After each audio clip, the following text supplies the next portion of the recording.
산상수훈 11번째 시간입니다. 마태복음 5장 10절. 무엇이 의를 위하여 받는 핍박일까? 우리가 예수님을 믿는다. 우리가 신앙생활을 한다. 예수 믿는 자에게 핍박이 따라온다. 박해가 있다. 그러면 의를 위하여 받는 핍박은 무엇인가? 또 무엇이 의를 위하여 받는 핍박일까? 우리가 이러한 의와 또 의미를 바르게 알고 넘어갈 필요성이 있습니다. 의를 위하여 핍박을 받은 자는 복이 있나니 천국이 저희 것임이라. 우리의 예상하는 것보다 훨씬 많은 수의 성도가 예수님을 믿는다는 한 가지 이유 때문에 철저하게 인권이 유린당하는 곳이 있습니다. 예수님 믿는 것 걸렸다 하면 정치범 수용소에 가두고 어림잡아 수만 명에 이른다고 합니다. 북한이죠. 먼저는 보위부에 끌려가서 독방에 갇혀서 여러 달 끔찍해서 말로 다 할 수 없는 온갖 고초와 고문을 당한다고 합니다. 이런 고문이 예산일이라고 이야기하더라고요. 그런데 거기서 고초당하는 사람들 대부분이 예수님을 믿어서 끌려왔다 하는 이야기를 합니다. 나이 많은 노인이나 여자나 심지어는 임신을 했건 안 했건 상관없이 심한 고문을 가하는데 정상적으로 걷지 못하는 그런 장애를 입는 경우도 발생이 되고 또 전기 고문 등을 받아서 정신이 온전치 못해진 그런 경우도 있다고 합니다. 북한에서 이를 직접 경험했던 어떤 청년의 이야기를 짧게 함축시켜서 말씀드리고 있습니다. 어디 청년뿐이겠습니까? 그곳에서 기적적으로 살아나와서 북한의 실상을 알리는 사람들의 말을 들어보면 정말 할 말이 없어집니다. 또 제가 직접 영상으로 본 겁니다. 힌두교가 종교인 어느 마을에 일가족이 예수를 믿습니다. 거기 할아버지도 있고 또 아빠 엄마로 보이는 사람도 있고 또 어린아이들도 있었어요.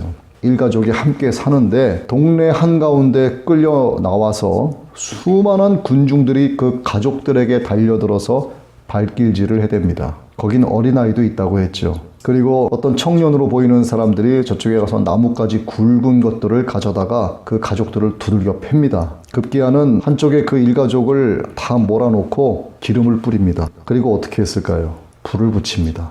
그런데 그 가족은 끝까지 주님을 부인하지 않았어요.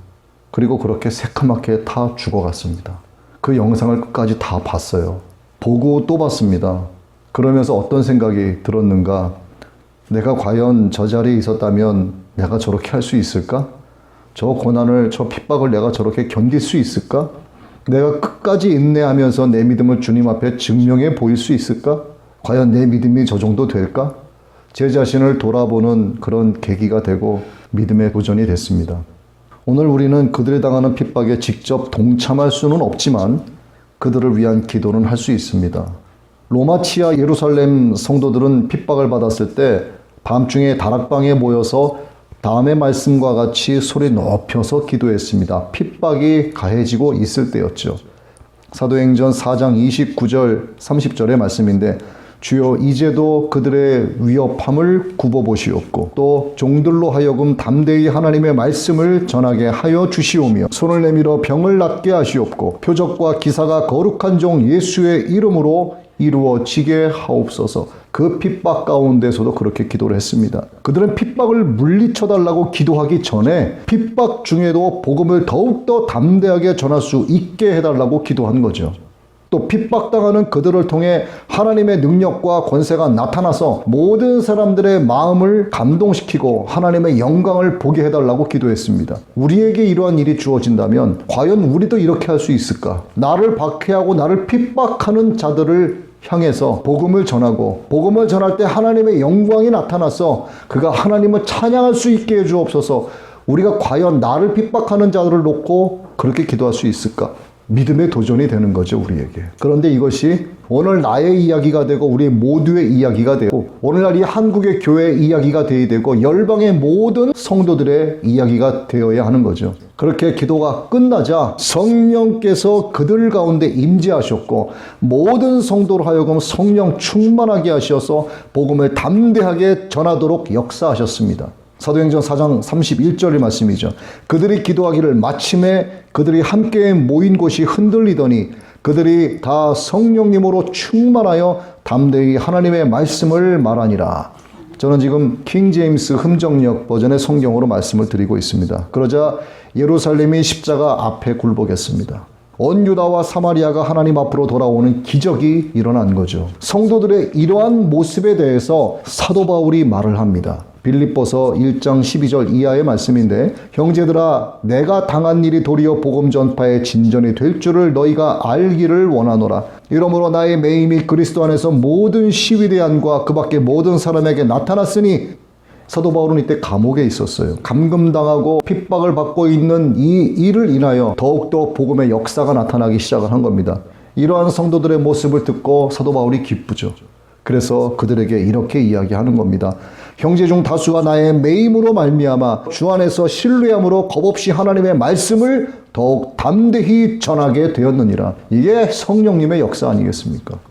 억누를 수 없는 유일한 것이 있다면 그것은 복음이죠. 짓누를 수 없는 유일한 것이 있다면 그것은 복음입니다. 억압하고 흩어놓고 찢어놓고 짓이겨놓고 분열시켜도 결코 사라지지 않는 유일한 것이 무엇이냐라고 묻는다면 예수 그리스도의 십자가 복음 하나밖에 없어요. 핍박에는 그 의미가 있고 그 의의가 있습니다. 주님이 말씀하셨어요. 의를 위하여 핍박을 받는 자는 복이 있나니 천국이 저희 것입니다. 나를 인하여 너희를 욕하고 핍박하고 거짓으로 너희를 거스려 모든 악한 말을 할 때에는 너희에게 복이 있나니 기뻐하고 즐거워하라. 하늘에서 너희의 상이 큼이라. 너희 전에 있던 선지자들을 이같이 핍박하였느니라. 의를 위하여 핍박을 받은 자는 나를 인하여 핍박을 받은 자죠. 즉 예수님 때문에 핍박을 받는다는 것을 의미합니다. 예수님 때문에 욕을 먹는 것, 예수님 때문에 모욕을 당하는 것이 핍박받는 거라고 말씀하고 계세요. 예수님 때문에 중상모략을 당하고 예수님 때문에 손해를 보는 것도 핍박받는 것이다 라고 말씀하십니다. 꼭 감옥에 끌려가서 고생을 하고 매를 맞고 순교를 해야만이 핍박을 받는 것은 아니라는 거예요. 핍박이라는 말은 그 의미가 굉장히 무겁게 다가오죠. 이 핍박은 가정에서도 일어날 수 있고 개인의 인권이 보장되고 있는 자유민주주의 사회에서도 일어날 수 있습니다.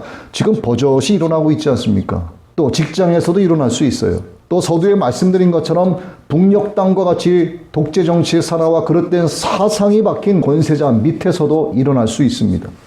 언제고 어디서 이런 핍박은 일어날 수 있다는 겁니다. 저도 지난 11월 24일 한 통의 전화를 받았습니다. 친하게 지내는 지인 목사님의 전화였어요. 제가 베트남 하노이 북부에 성경 출간 2,000권에 대한 도움의 글을 올린 것에 대해서 하노이 선교사로 17년 있었다고 하는 어느 선교사로부터 돈을 제가 모으기 위해서 그쪽 사진 등을 올리면서 호소를 하고 있다 하는 내용으로 CBS 측에 제보를 했다 하는 이야기를 제 지인 목사님이 저한테 전해주시더라고요. 어처구니가 없었죠. 정말 기가 찰 노릇이었습니다. 하노이 측에서 먼저 이 부분에 대한 출간된 내용의 성경 파일을 저한테 보내줬고 3만 불이 소요되는 것에 대해서 현재 18,000불까지는 된 모양이에요. 12,000불이 모자르니 도와달라 하는 내용이었고 기도해달라는 내용이었습니다. 그게 뭡니까? 함께 우리가 도네이션해서 성경이 출간될 수 있도록 우리가 움직이면서 도와주는 게 맞죠. 저는 이에 대해서 많은 사람들에게 이 사실을 알리고 도움의 손길을 뻗어보겠다라고 그 목사님께 메시지로 말을 하면서 그 목사님께서 땡큐 패스터 고맙다 이거죠. 그리고 함께 기도하자고 했습니다. 이 모든 증거가 고스란히 다 제게 있죠.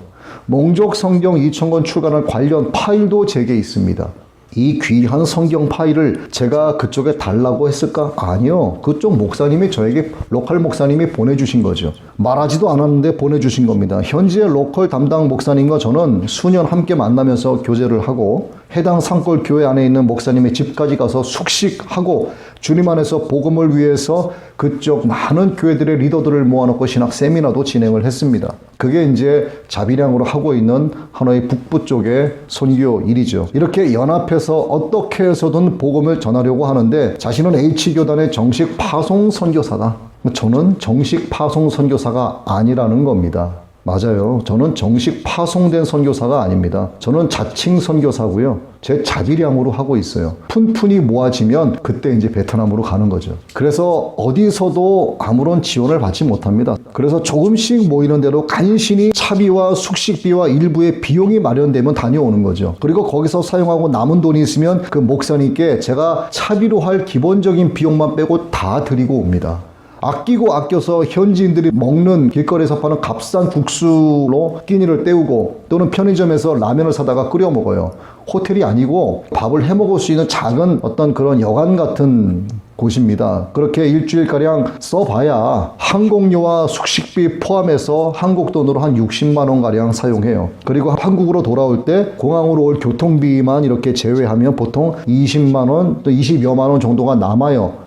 그러니까 달러로 보면 200불이 조금 넘는 건데 이것을 이제 그 목사님께 드리고 오는 거죠. 그런데 저더러 하는 소리가 이 돈을 모으기 위해서 호소를 하고 있다. 이게 뭡니까? 제가 개인적으로 유용하기 위해서 이러한 것들을 이용해서 돈을 모은다. 이제 그런 뜻이겠죠. 맞습니다. 호소하는 건 맞아요. 무엇을 위해서? 예수 그리스도의 이름이 세상에 더욱더 전파되게 하기 위해서 그들에게 성경을 더 주기 위함이었어요. 현재 로컬 목사님이 그렇게 요구하니 그리고 해당 파일도 보내주면서 복음을 위한 도움을 청하니 당연히 도와야죠. 그쪽에 보낸 악기가 얼마고 그쪽에 보낸 옷이 얼마입니까? 그쪽에 보낸 의약품이 얼마예요? 이거 누가 지원해 줍니까? 물론 이걸 알고 동료 목사님들이 지원해 주기도 하셨어요. 근데 그게 제가 어디 가니까 나한테 얼마를 좀 도네이션해, 제 성격상 그렇게 하지를 못합니다. 정말 하나님 나라를 전하고 싶다는 선교사라면, 정말 예수 그리스도의 십자가 복음을 전하고 싶은, 그래서 정식으로 파송받아 나간 선교사라면, 복음 전하는 일을 가장 중요하게 여기는 선교사라면 이러한 내용을 봤을 때 저거로 기도로 함께한다라고 하는 마음은 가져야 되지 않겠느냐 하는 거죠.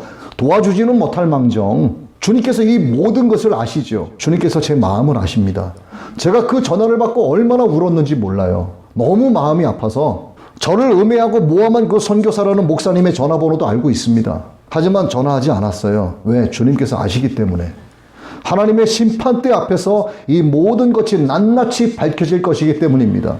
그런데 이 만남을 주선하려고 하는 곳이 있었어요. 작은 교회 연합회, 그리고 CBS 기독교 방송이었습니다. CBS 측과도 통화해서 이 사실의 진상을 낱낱이 밝혔습니다. 저한테 전화가 왔어요. 제 관계가 있으니까. 작은 교회 연합회도 저의 행보를 다 알고 있어요. 몇 년 전부터 제가 베트남 다니는 것을 알고 있습니다. 그리고 그쪽 활동하고 있는 선교사님들하고도 많이 연결이 돼 있어요. 저를 모함한 선교사에게 CBS와 작은교회 연합회와 우리 아둘람 복음 공동체가 함께 만나자라고 이야기했습니다. 떳떳하면 나와라 이거지. 저를 정지한 그 선교사는 만나기를 거부합니다. 당위성이 없다라고만 이야기를 하는 거죠. 왜 그럴까요? 더 이상 말할 필요가 없는 겁니다. 이에 대해서는.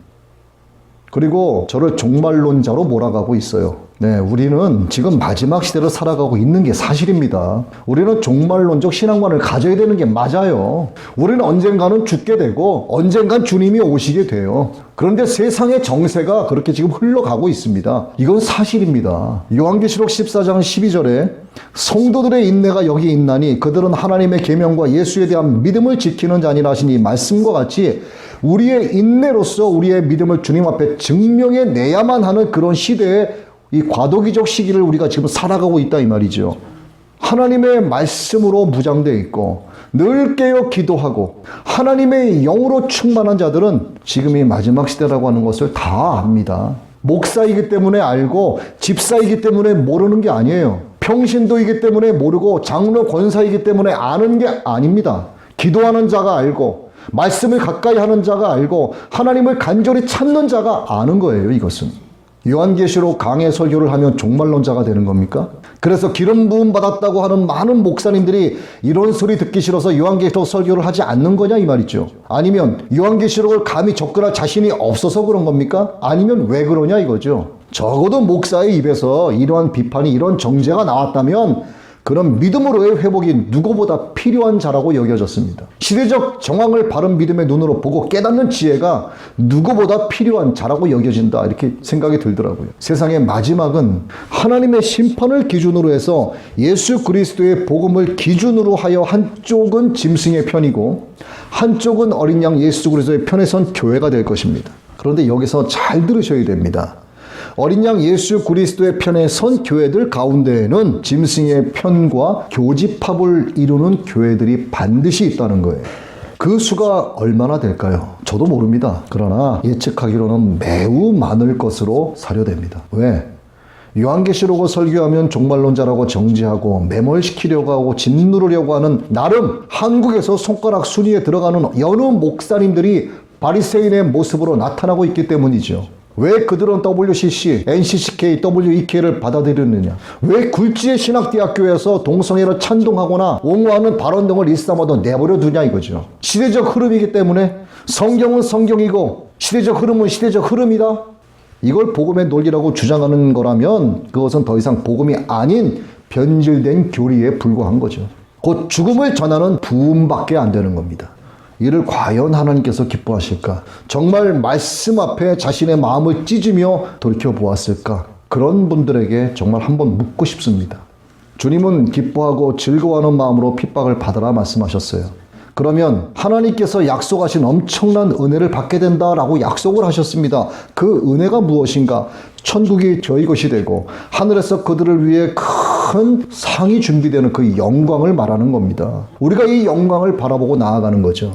아직까지는 조금의 자유와 평화가 보장되는 이 나라에 살면서 주님의 종으로 부름받아서 지금껏 SNS 큐티 사역을 하면서 또 우리가 이렇게 예배 생활을 하면서 설교를 해왔지만 아무도 제 멱살을 잡고 너 왜 종말론적 설교를 하냐 모욕한 사람은 없어요. 행위로 다가와서 저를 두들겨 패거나 따귀를 때리거나 매질을 하거나 발길질을 한 사람은 없습니다. 말로 한 사람은 있죠. 하지만 말도 언어 폭력이고 핍박입니다. 그러나 이제 한두씩 나타나기 시작합니다. 지금까지 예수님 믿고 은혜 가운데 누리고만 살았지 핍박받은 적이 저는 없어요. 물론 큐티를 하면서 신천지로부터 하나님의 교회로부터 제7안식교 예수재림교로부터 또 어디 또 이상한 듣도 보도 못한 그런 이단 그 나부레기 그런 애들로부터 별의별 이야기를 많이 들었죠. 그러거나 말거나 가끔 또 전도를 나가서 예수님 믿으라고 할 때 상대방이 저를 째려보면서 모욕을 하거나 감정을 상하게 하는 등의 소리를 들은 적은 있지만 예수님 믿는다고 직접적으로 행위적인 핍박을 받은 적은 없습니다. 그러나 저는 하노이 이 몽족 성경 2000권 출간을 위해 필요한 도네이션 요청 문제로 마음이 많은 아픔을 겪고 있는 중입니다. 지금도. 요한계시록 설교로 인하여 종말론자라고 하는 정죄를 받기도 합니다. 어떻게 목사의 입에서 그런 말이 나올 수 있을까? 어떻게 정식 파송받았다라고 말하는 선교사의 입에서 그런 말이 나올 수 있을까? 가르치지는 못할 망정. 파송받지 않은 자비량 선교사는 선교하면 안 되는 겁니까? 모든 성도는 로마서 1장의 말씀과 같이 예수 그리스도의 것입니다. 것이 뭔데요? 예수 그리스도의 종이란 뜻이에요. 종이 뭐 해야 됩니까? 너희는 온 천하에 다니며 만민에게 복음을 전파하라. 선교적 존재로 살아야 된다 이 말이죠. 왜 이런 일을 자꾸 겪으면서 자꾸 밥그릇 전쟁이 생각이 날까? 참 가슴이 아픕니다. 참 안타까워요. 이 설교를 준비하는 동안에도 멈추기를 여러 번 했습니다. 그리고 주님께서도 아파하시겠구나 하는 그런 마음이 들더라고요. 그러나 복음을 전하는 데 있어서 동반되는 핍박은 비정상이 아니고요. 지극히 정상적입니다. 이를 잊어서는 안 되는 거죠. 마태, 마가, 누가, 요한 이 사복음서에 기록된 예수님의 말씀들을 한마디씩 자세히 살펴보면 이런 말씀이 있어요. 나를 믿으면 너희도 핍박을 받는다 하는 말씀이 있죠. 그렇다면 이 말씀을 듣고 예수님을 믿을 사람이 과연 몇이나 되겠습니까? 생명을 내놓고 죽을 각오를 하지 않으면 나를 쫓아올 수 없다라고 주님 말씀하세요. 자기 목숨을 아끼려고 하는 사람은 나를 따를 수 없다라고 말씀하세요. 나를 따르려거든 너희 십자가를 지고 나를 쫓아와야 한다라고 말씀하세요. 이 길은 좁은 길이다. 이 길은 고난의 길이다라고 말씀하세요. 네가 가진 것 모든 것을 다 팔아서 가난한 자들에게 나누어 주고 나를 쫓으라라고 말씀하세요. 이런 말을 듣고서도 예수님 따라간 사람이 어디에 있겠습니까? 인간적으로만 생각하면 아무도 예수님 믿을 사람들이 없어요. 그럼에도 불구하고 예수님은 나를 믿으면 핍박당하게 될 거라는 사실을 솔직하게 드러내놓고 말씀하셨습니다. 사람들의 눈치를 보지 않으셨어요. 하나님의 진리를 적당하게 포장해서 말씀하신 일을 주님은 결코 하지 않으셨습니다. 그러면 우리도 마찬가지죠. 우리는 복음을 전할 때 하나님의 말씀을 선포할 때 사람의 눈치를 봐서는 안 됩니다. 하나님 말씀 그대로 전해야 돼요. 예수님께서 제자들에게 가르치신 그렇게 예수님처럼 우리도 가르쳐야 되고 전해야 되는 겁니다. 종말론자라고 하는 극단적 표현을 두려워해서 요한계시록의 말씀 전하기를 꺼려해서는 안 되죠. 세상에는 하나님의 마지막 때의 말씀을 전하는 자와 이 말씀을 듣고 아멘하여 깨어 있는 자가 있는 반면에, 반대로 어떻게 해서든 설교에서 꼬투리를 찾아내서 정죄하고 비판하고 극단주의로 몰아가는 참으로 안타까운 일을 자행하는 자들도 있습니다. 자, 설교에서 꼬투리를 찾아낸다는 것은요, 그래도 신학을 안다는 뜻이겠죠. 네, 그들은 신학을 압니다. 지식으로 알죠. 그러나 그들에게 참 진리이신 복음이 없어요. 시대적인 바리새인이요, 교리 사상에 머물러 있을 뿐입니다. 하지만 기독교 교리 사상을 제대로 안다면 절대로 바리새인 짓은 하지 않습니다. 즉, 기독교 교리 사상마저도 제대로 모른다는 뜻이 되는 거죠. 그래서 자신들을 돌아봐야 합니다. 말씀으로 자꾸 자신을 비춰봐야 합니다. 요한복음에서 예수님이 이렇게 말씀하세요. 너희가 세상에 속하였으면 세상이 자기의 것을 사랑할 터이나, 이 말씀은 너희가 세상에 속해 있으면 세상이 너희를 절대 핍박하지 않는다, 그 말씀이죠. 자기 자식을 미워하는 부모가 없듯이 세상은 자기에게 속한 자를 사랑한다는 겁니다. 요한복음 15장 19절 20절의 말씀입니다. 너희가 세상에 속하였으면 세상이 자기 것을 사랑하였으리라. 그러나 너희가 세상에 속하지 아니하고 도리어 내가 세상에서 너희를 택하였으므로 세상이 너희를 미워하느니라. 내가 너희에게 한 말, 즉 종이 자기 주인보다 크지 못하니라 한 말을 기억하라. 그들이 나를 핍박하였으면 너희도 핍박할 것이요 내 말을 지켰으면 너희 말도 지키리라. 이렇게 주님은 숨기지 않고 다 말씀하셨어요. 그러나 예수님의 제자들은 주님을 따라갔습니다. 한평생 복음을 전하다가 모두 순교했습니다. 예수님을 믿으며 이 세상에서 핍박당한다는 것을 잘 알면서도 그렇게 십자가에 못 박히신 주님을 봤음에도 불구하고, 왜? 부활의 첫 열매가 되신 예수님을 보았기 때문에, 저것이 우리의 모습이다라고 하는 소망이 생겼기 때문에 두려움이 없던 거죠. 그래서 모두가 예수님과 같은 그 길을 갔던 겁니다. 그 결과 그들은 가족을 잃었고요, 인간적으로 직업도 잃었고 세상으로부터 따돌림을 당했습니다. 나중에는 산속에서 유리하고 사막에서 방황하다가 굶어 죽은 성도들이 굉장히 많았죠. 그 중에 어떤 사람은 끌려가서 모진, 고문을 당하다가 결국은 아무도 보지 않는 외로운 형장에서 주님의 이름을 부르면서 순교한 자들도 굉장히 많았을 겁니다. 초대교회 성도들에게 있어서 가장 힘들었을 때가 로마 황제를 신이라고 하면서 예수님을 배반하고 로마 황제를 믿으면 용서해 줄게 하고 유혹할 때였을 거예요. 예수님을 안 믿겠다는 말 한마디만 하면 풀려나서 다시 정상적인 생활로 돌아갈 수 있었습니다. 그러나 그 한마디 말을 못해서 이 세상 사람이 볼 때 가장 바보 같은 인생의 종말을 구한 사람들이 바로 초대교회 안에 수십만 명이 있었습니다. 사자굴에 던져지고 십자가에 못 박힘을 당하고 화형을 당하고 자녀들이 뿔뿔이 흩어져 고아신세가 되는 고통과 아픔을 당하면서도 예수님을 모른다는 말 한마디를 할 수가 없어서 주님이 가신 그 길을 따라간 성도들이 얼마나 많았는지 모릅니다. 이게 이들만의 모습일까요? 마지막 환란이 다가오게 되면 모든 성도들은 이것을 감내해야 됩니다. 어떻게? 이와 같이. 공산주의의 그 어두운 그림자가 온 지면의 한 모퉁이를 덮고 있을 때, 시베리아, 구소련, 동구권, 북한, 당시 오래전 중공에서는 수많은 성도가 생명을 걸고 싸우다가 형장의 이슬로 사라졌습니다. 시베리아에 끌려가 수십 년 동안 고통을 당하면서도 예수님을 모른다, 나는 예수님을 안 믿겠다라고 하는 그 말 한마디를 못해서 한평생을 수용소에서 늙어버린 사람들이 한두 명이 아닙니다. 북한에서는 아오지 탄광 같은 사지에 끌려가서 하루 종일 석탄을 캐다가 피를 토하고 한 생을 마친 성도들도 얼마나 많은지 모릅니다.